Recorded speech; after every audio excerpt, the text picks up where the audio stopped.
The last time we were treated to the wonder that is Star Trek Discovery, they were thrown back into hell where they came from. Actually, no, sorry. That's the outcome we pictured in our minds. They were thrown into the future, which I have no doubt will continue to be quite woke. Here's a question. Who's forgotten most of the crew's names in the intervening and wonderful STD-less year and a half? Who even remembered how Season 2 ended? You could be forgiven. After all, the brain has its own way of blocking out unpleasant experiences. But things have flared up again, folks, and ain't no cream gonna cure this one. We start with a bird. It's not very happy. I'm sorry, little buddy, you didn't ask for this. Then the episode turns into a music video. This dude, whose acting ability and motivation seems to be about equal with everyone else on this show, seems to be looking for something. Next, we're treated to a bad CGI shooting scene, where we meet this dude, and then it's Burnham in her superhero outfit, looking like she has to poop. So it's business as usual there. She starts spinning out of control, and we're hoping she'll crash into something and explode. Computer says, fatal impact imminent, and immediately our hopes are raised. Then Burnham crashes into some planet, and a smile spreads across our faces. Then the smile disappears, and anger returns as Burnham is still alive. Who am I kidding? She's so awesome, of course she can survive crash landing into a planet. But she appears to be stranded. Okay then, leave her there. There! Problem solved. Terrible show over and done. Then she blows up her bird suit. Awesome! There's no getting out of this, as Burnham tries very hard to act, while we just laugh. From scowl-faced, condescending bad acting to comedically over-the-top acting. Oh, such range. And they both make me want to punch something. Then we get to spend the next few minutes listening to her grunt. The acting here is so bad it must be seen to be believed, but it also needs to come with a warning.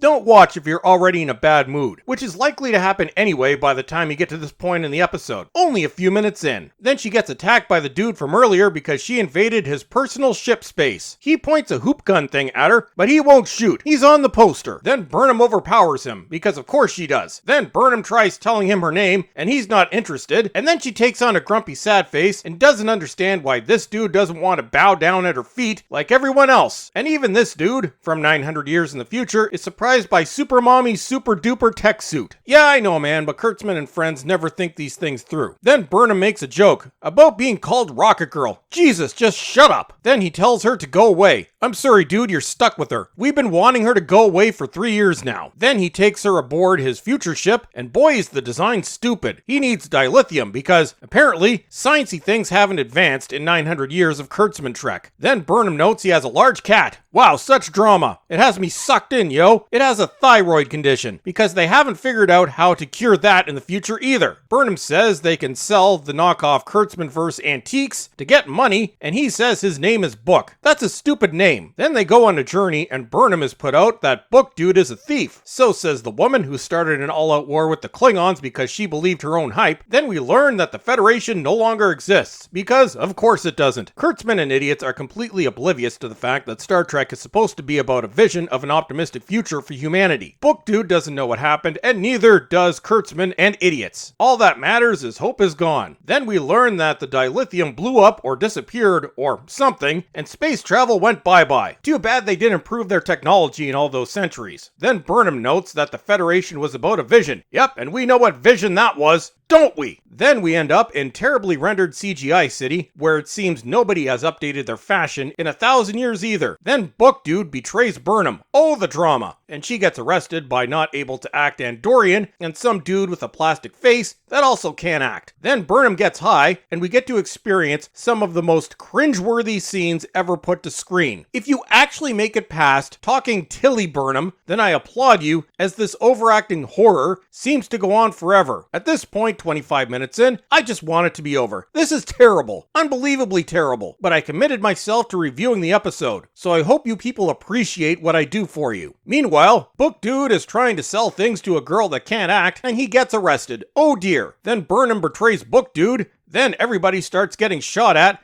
and I'm bored. And then overacting Burnham starts talking again, and now I'm back to being annoyed. Then Burnham and Book Dude jump off a cliff, but of course they survive. Then we have some teeth-grinding banter for a few minutes, but I really can't tell you what they said because I spaced out for a few minutes out of sheer boredom. Then bad CGI worm thing takes out badly dressed bad guys and then eats Burnham. and then spits her out, and my smile comes back for a second. And then bad CGI worm becomes their friend. Then our friends go on a space adventure, and we learn that book dude has connections to things. Well, you are connected to this shit, so there's that. Then they drop bad CGI worm off at the pond. Then they meet up with desk dude that was in the musical part at the beginning of the episode, and he goes on about what an honor it is to meet Burnham. Well, some things never change, I guess, even 900 years later, and she's still the bestest ever. Unfortunately, musical desk dude can't find Discovery, and Burnham is sad. Oh no! What fun adventures that nobody's going to watch will our friends get into next week? Who cares? And that's it for today.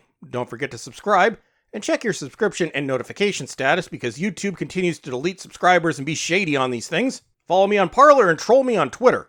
And as always, everyone, thanks for watching and have a great day.